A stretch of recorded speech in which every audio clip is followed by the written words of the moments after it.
Thank You for Smoking is it great. Thank You for Smoking is a unique satire. It's all about the cigarette industry and the politics behind it. It's a pseudo-autobiography of Nick Naylor, the front man of Big Tobacco. This guy can sell you sand in a desert while he steals your girlfriend. His journey through this ludicrous business chronicles the kind of insane self-serving mentalities only found at the top. As Nick spins his web of lies to everyone he meets, we get to see him be honest with the only person he cares about, his son, whose constant questions about Nick's job force him to explain himself. By the end you realize he isn't quite the monster you'd expect, just someone trying to pay his mortgage. Jason Reitman wanted this film to come together for almost a decade. He worked directly with the writer of the novel, Chris Buckley, to make this adaptation. He even sent out personally written letters to each cast member about why they were right for the role. They all accepted. There is a flow and color to this film that will keep you involved in every moment. Let's dive into it and take a closer look at what makes this film exceptional. The film's first goal is to induct you into Nick Naylor's world. It starts off by throwing you into the ring on Oprah. From there, we jump to the office and are given a flash into BR's history and life. Everything is done with clippings, photographs, and overlaid text. It allows the film to overwhelm your senses with information. This, combined with Nick's narration, gives us the same effect as his speech has on those Oprah Cancer Society people. We find ourselves just kind of nodding along as he spouts off information. While we are thinking about Nick's first statement, he's already moved on to his second and third. The film directly shows us his persuasive skills in the opening moments. We see his side the way he wants us to see his side, and that's the way it is.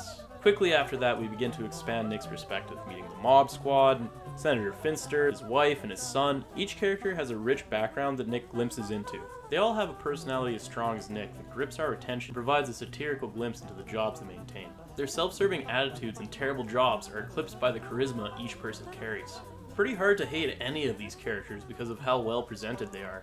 None of them could be considered good people, as they make a living through exploiting others.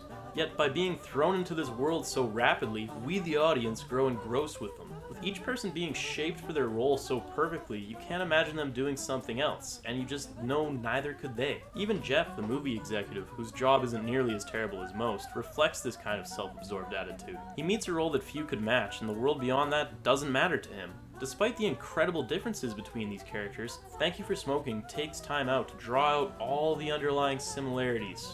Similarities that I think we can find within ourselves, honestly. We all need to find purpose and identity. Most of us find it in our work. These characters represent an extreme of that idea. Every person in this film is so caught up in their own identity that they don't even remotely feel the need to justify their actions. Except for Nick, of all people. You see, Nick is forced to justify himself to his son, who is old enough to start asking questions about what being a lobbyist means. At the beginning of the film, we can tell that Joey is ashamed of his father. And after the first time Nick talks to Joey, you can tell that being closer to his son is the only honest motivation he has in this film. The moments between Nick and Joey are the only real honest moments in the entire movie. Nick drops his persona and tries to level with his son, explaining that he really just likes to argue. We get to see a disarmed version of Nick Naylor that adds a layer of empathy to the character that otherwise just wouldn't be there. He obviously loves his son and wishes the best for him. His beliefs are malleable and he knows that. Nick obviously knows that cigarettes are bad, he just chooses to defend them despite that. He uses many different analogies from lawyers to ice cream to explain that his job isn't about the cigarette to Joey. Nick himself expresses his morality as questionable, yet at the same time he doesn't feel ashamed of that. It's hard to not be somewhat won over by Nick as he explains his motivations and his view on choice. A man of his position most of us would view as a murderer. I think Nick Naylor wins most people over by the end of this film, and by doing so the message of this movie hits home. These evil corporations are just made up of people. When you imagine the cigarette industry, or alcohol, or firearms, you imagine a heartless corporation ready to bleed the world dry. And Thank You for Smoking agrees with you that yes, those are what those corporations are, more or less. However, the people that make up these corporations aren't really evil. Even the mob squad is charming in their breakdown of death.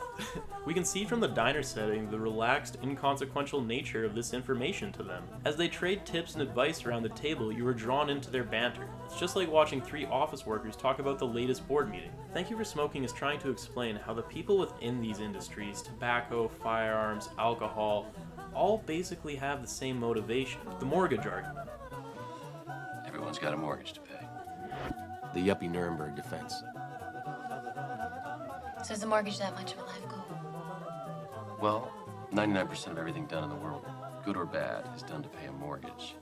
So perhaps the world would be a better place if everyone rented. Ironically, the senator working for anti-smoking laws is depicted as the villain in this film, and he's one of the few characters that doesn't meet the working for a mortgage idea. We're given the impression that the senator is questing for power more than he's questing for anything else. He's just trying to use these politics to further his own ends. Despite having the morally superior side for a job, his character is presented as detestable. It's hard not to view him as a sniveling punk, whether you hate cigarettes or not. The morality of this film is as gray as its characters. At no point does this movie condemn smoking, nor does it really promote it. This movie is just an odd look into the world of lobbyists and politics that breaks down the human aspect of everyone involved. It even takes time to bring out the Marlboro Man. Despite the character's obvious stoicism and hate for cigarettes, even he submits to the mortgage argument by the end. Thank You for Smoking turns out to be a story more about making ends meet and finding fulfillment than anything else. Of course, this movie is also taking a crack at the United States political system, but it isn't as heavy-handed as you might expect. Using smoking to set the stage for this story was an interesting choice. The world of tobacco is intricately made, and its moral blackness sets an excellent starting point for the argument of moral neutrality. Whether you are here for the core message, the wonderful cast, or the intricate setting, you can't read into one without reading into all of it. The connectivity of all these scenes and dialogue is brilliant. It all feels like one coherent argument, and it's hard not to leave convinced. So let's wrap this thing up.